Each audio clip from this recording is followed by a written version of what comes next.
Stop in to hear some helpful words that create awareness about your emotional health. One of the things that as an emotional wellness coach that I don't like hearing, because it can be very discouraging for people, is when others will say, or some of us will hear this, somebody will say, stop being in your feelings. Stop being in your feelings.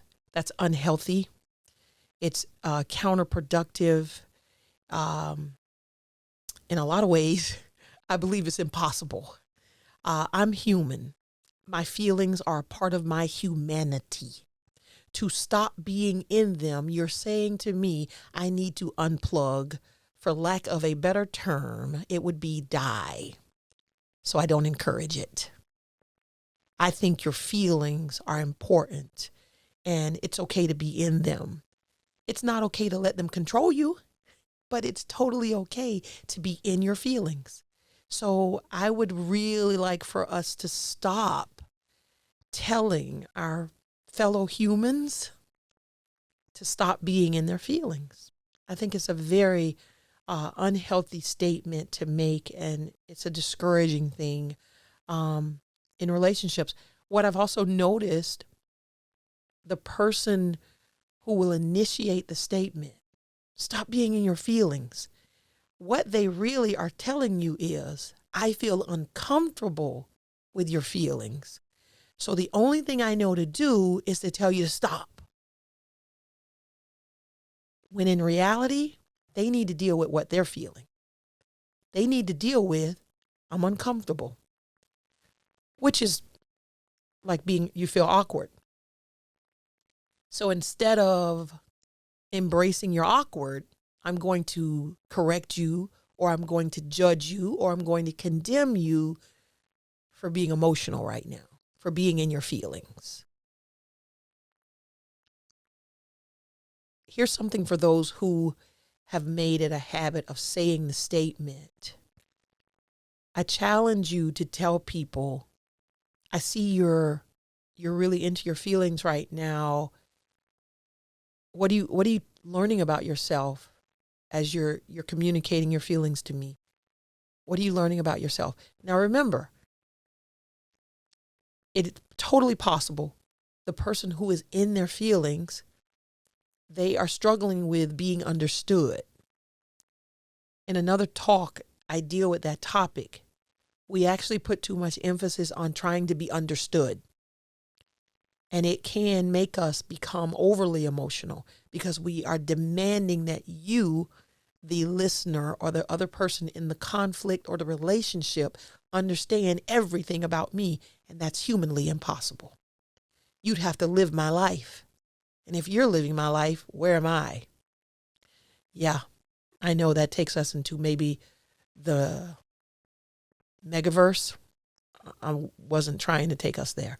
All right. So my sarcasm, when someone says, stop being in your feelings, my sarcasm says, well, whose feelings should I be in if not my own? Now, I make a point in that sarcasm. Whose feelings should I be in if not my own feelings? Are you saying I'm not valuable? Are you saying my feelings are not appropriate for this conversation? Then that means I'm not appropriate for the conversation because I and my feelings are part of a package. My package is called Sandra D. Johnson. I have a master's in human service counseling, and I'm a certified trauma professional. So my feelings are part of me. By the way, my feelings have been growing with me. When I was a mini me, and now I'm a major me. So from a child to an adult, my feelings have come with me. My feelings have been at everything that I have been happy about. My feelings have been at everything that has broken my heart. So it's all of me. It's a package. Being in your feelings, in other words, Get to know your emotions. What are your emotions telling you about you? Get to know. You can be in your feelings, okay? I'm giving you permission. Be in your feelings. What that means is you need to get to know yourself. Get to know your emotions. Understand what they're talking to you about. What are your emotions telling you about yourself? What is this fear saying about me? There's some things I struggle with. What is this discouragement saying about me? There's some things that make me sad.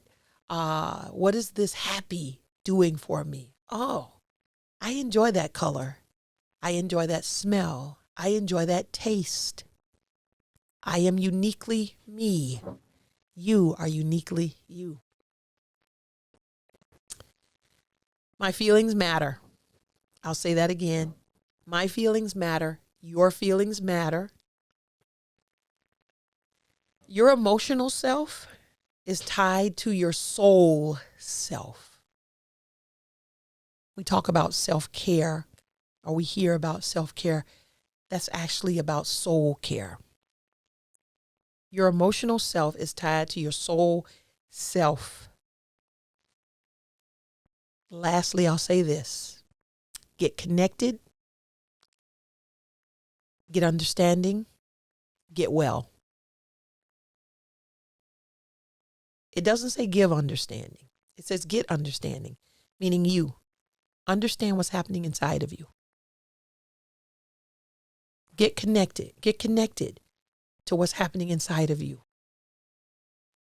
Get well.